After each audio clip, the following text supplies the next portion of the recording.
Bom, vamos lá. 5 regrinhas básicas então para poder manter o autocontrole. Primeira regra: tome conhecimento das suas emoções. Conheça aquilo que você sente. Não dá para a gente tolerar aquilo que a gente não conhece. A gente tem que, primeiro de tudo, saber o que a gente está sentindo. Saber o que é isso que a gente sente. Segunda regra: não está conseguindo entender sobre essa questão do autocontrole, não está conseguindo administrar isso, ou não sabe de que forma se você tem controle das emoções ou não, é fácil. Começa a escrever as situações que aconteceu com você e quais foram as emoções envolvidas naquela situação. Na nossa atividade anterior, eu fiz isso com vocês. Às vezes a gente pensa, lembra da situação e vem aquele sentimento de raiva, ou aquele sentimento que fez a gente se explodir, ou aquele sentimento que deixou a gente triste. A gente lembra da situação e a gente só enxerga o sentimento, mas a gente não consegue entender todo o contexto da situação que fez a gente se pensar daquela forma. Então, escreva a situação e escreva os sentimentos que você foi percebendo quando você estava escrevendo naquilo que estava envolvido. Lembra que a primeira regra é conhecer as nossas emoções. A terceira regrinha, para manter o autocontrole, é a gente se responsabilizar pelos nossos atos. Se responsabilizar pelas nossas emoções. Quando a gente age de maneira muito exagerada, seja no ambiente de trabalho, ou seja em casa, quando acontece uma situação que às vezes não cabia aquele comportamento ou aquela reação, a gente não está agredindo só os outros, não, a gente está agredindo a gente mesmo. A gente está deturpando talvez um sentimento da gente. Então, assuma a responsabilidade sobre aquilo que você sentiu, sobre aquela reação que você teve. Saiba o que estava se passando com você e se por algum motivo a sua reação foi exagerada demais,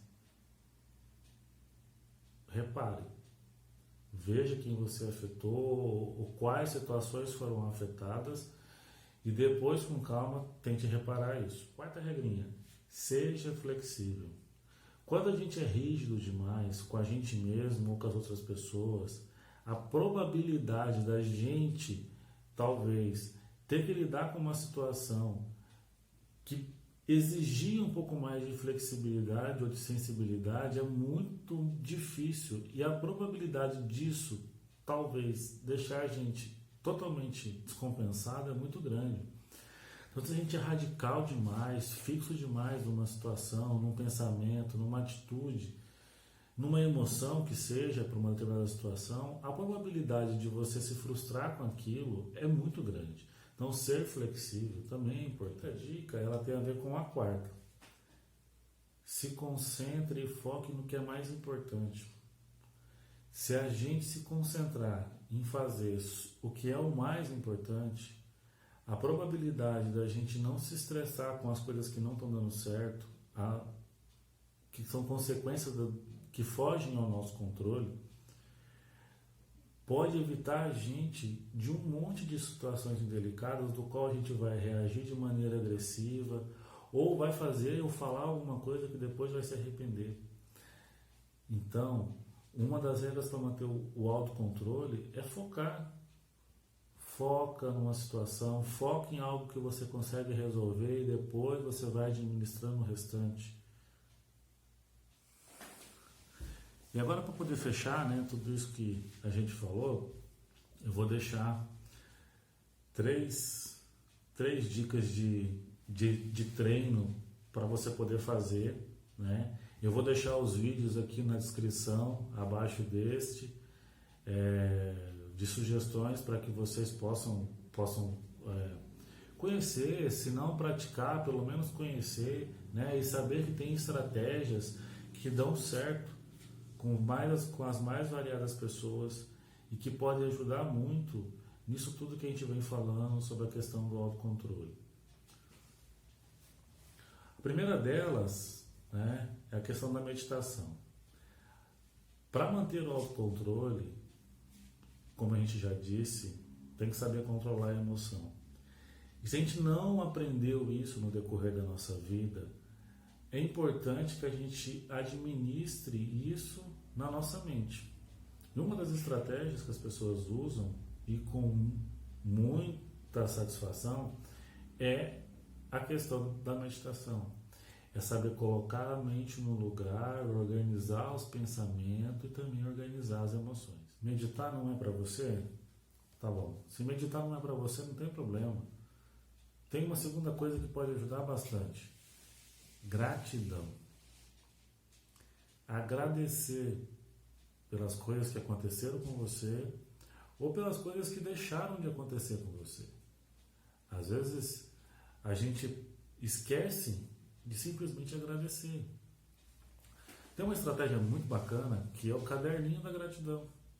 É a gente poder agradecer todo dia pelo aquilo que a gente conquistou, pelo aquilo que a gente ainda vai conquistar. Isso é uma forma de criar um esquema dentro da nossa cabeça de, com o passar do tempo, poder olhar as coisas de modo que a gente consiga agradecer por elas. E dessa forma, tirar aquele peso carregado daquela situação. Às vezes a situação é simples, é algo que talvez não demandava um sentimento de angústia, de que aquilo ia dar errado, que aquilo ia estragar a sua vida, que aquilo não te servia, que você não queria aquilo. Se você tivesse talvez esse esquema mental de olhar com gratidão, talvez situações como essa você vai conseguir administrar elas de modo a depois agradecer pelo aquilo que não aconteceu. De agradecer, não pela situação, mas de agradecer por não ter reagido de forma agressiva, de agradecer por não ter explodido naquele momento e ter falado coisas que você não queria falar. Então, criar uma regra de agradecer, seja ela todo dia escrevendo no seu caderno, seja ela mentalmente, né? É uma estratégia bastante importante e que ajuda bastante. Ainda é muita conversa fiada para você? Então, a última dica é para você. Peça desculpas. Pedir desculpas é a maneira mais correta de você poder centralizar a sua emoção.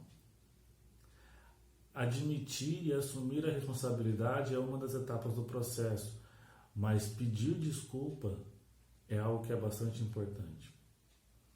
A forma como pedir desculpa também é algo que precisa ser considerado. Eu vou deixar no vídeo também uma forma de como você poder pedir desculpa. Porque às vezes no seu próprio pedido de desculpa você está tão carregado do que você tinha certeza, ou tão frustrado com aquilo que aconteceu com você, que às vezes a desculpa não é sincera ou você não consegue expressar a sua própria desculpa. Se desculpar pelas coisas que você fez é um ato de nobreza. Cabe a outra pessoa aceitar ou não a sua desculpa, mas isso não compete a você. Lembra que a gente falou sobre a questão do controle das emoções externas? Há coisas externas que você não vai controlar, que você não vai conseguir, e não compete a você sofrer por isso. Então, peça desculpas, diga que errou, encontre uma forma de corrigir, de consertar, de reaver se for o caso. Mas se for só uma questão sentimental, peça desculpas. Deixe que o outro lide com essa desculpa. Deixe que o outro lide com esse sentimento que você está colocando lá. Não deixe ele com um sentimento de raiva, de incerteza, de frustração com você, porque viu que você errou e você não teve a capacidade de admitir que errou.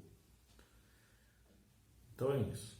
Encerramos essa semana e eu espero que você tenha aprendido muito sobre a questão do autocontrole. Tá? Na próxima semana teremos mais conteúdos. Um abraço e até lá.